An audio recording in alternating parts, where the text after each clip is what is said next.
आनंदपुर नामक एक छोटे से गांव में सरिता और मोहन नामक पति पत्नी अपने 2 बच्चे मीरा और गोपाल के साथ एक छोटे से घर में रहते थे।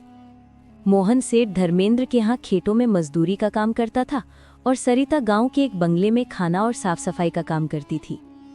दोनों पति पत्नी खूब मेहनत करके अपने और अपने बच्चों का पेट भरते थे। यूं तो हमेशा ही गर्मी के समय 40 डिग्री तक तापमान चला जाता था, लेकिन इस साल तापमान बहुत ज्यादा बढ़ गया था, जिसकी वजह से आनंदपुर गांव के लोग बहुत परेशान थे। दिन हो या रात, लोग गर्मी से बेहाल थे। इस साल तो बहुत ज्यादा गर्मी पड़ी है। इतनी कड़ी धूप में काम करना बहुत मुश्किल हो गया है। मोहन घर से निकलता है। चलो, अच्छा मैं काम पर जाता हूँ, वरना सेठ गुस्सा करेंगे। मीरा और गोपाल एक सरकारी स्कूल में पढ़ते थे। सरिता उन्हें स्कूल छोड़कर अपने काम पर चली जाती है। जिस बंगले में वो काम करती थी, वहाँ मालकिन कुसुम और मालिक राजवीर अपने 2 बच्चे रिया और अर्जुन के साथ रहते थे। अरे सरिता, आ गई तू? चल जल्दी से सारे काम निपटा ले। आज अर्जुन की बर्थडे पार्टी है। सब 4 बजे से पहले तैयार होना चाहिए।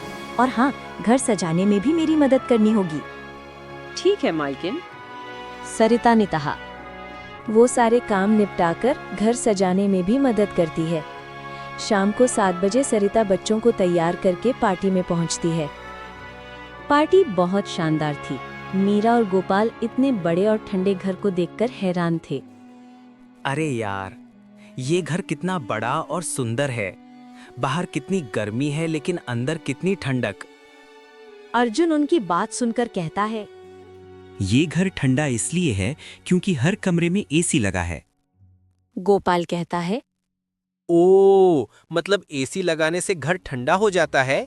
दीदी, हम भी पिताजी से बोलेंगे कि वो एसी लगवा दें।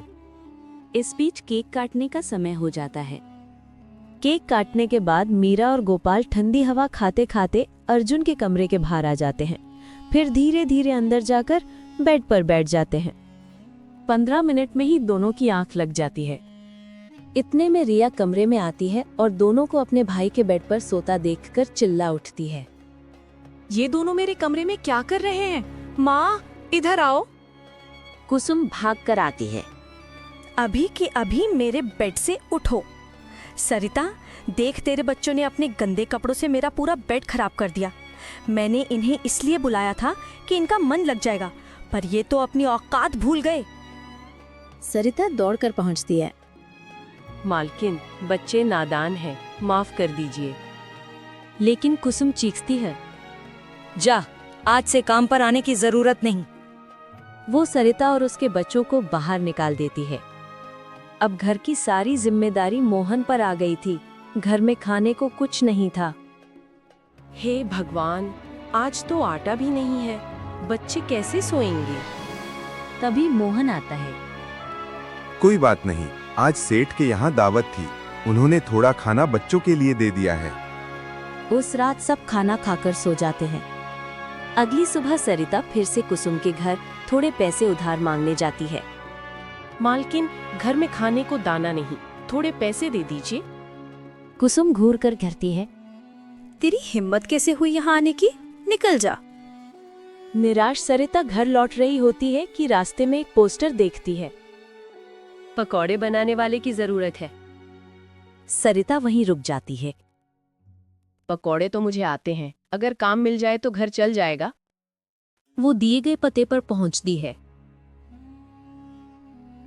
दुकान वाला विजय पूछता है, तुम पकोड़े बना लोगे?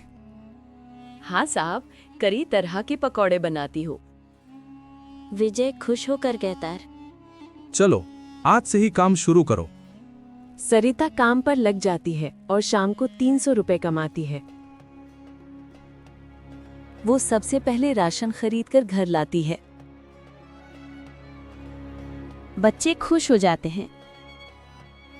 अगले दिन सरिता पकौड़े बनाती है। ग्राहक खाने के बाद तारीफों के पुल बांध देते हैं। आज तक इतने स्वादिष्ट पकोड़े नहीं खाए। विजय मुस्कुराता है। तुम्हारे हाथ में जादू है सरिका। अब दुकान की बिक्री बढ़ने लगी थी। विजय ने सोचा,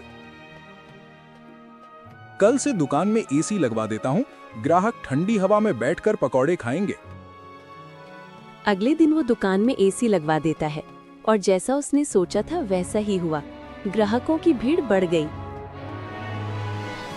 घर लौटकर सरिता बच्चों को गर्मी में परेशान बैठे देखती है। मीरा कह रही थी, माँ, उस दिन पार्टी में कितनी ठंडक थी, काश हमारे घर में भी एसी होता। कुछ दिनों बाद जब सरिता काम पर जा रही थी तो उसने एक दुकान में सेकंड हैंड एसी देखा। वो पूछती है, भैया ये एसी कितने का? 10,000 का है, पूरी तरह ठीक, 6 महीने तक फ्री सर्विस है। सरिता मोल भाव करती है। 8,000 में दोगे? दुकानदार मान जाता है। सरिता एसी अपने घर लगवा देती है। जैसे ही एसी चालू होता है, घर बर्फ जैसी ठंडक से भर जाता है। मीरा और गोपाल खुश होकर उछल पड़ते हैं। माँ, कितना मजा आ रहा है ठंडी हवा में।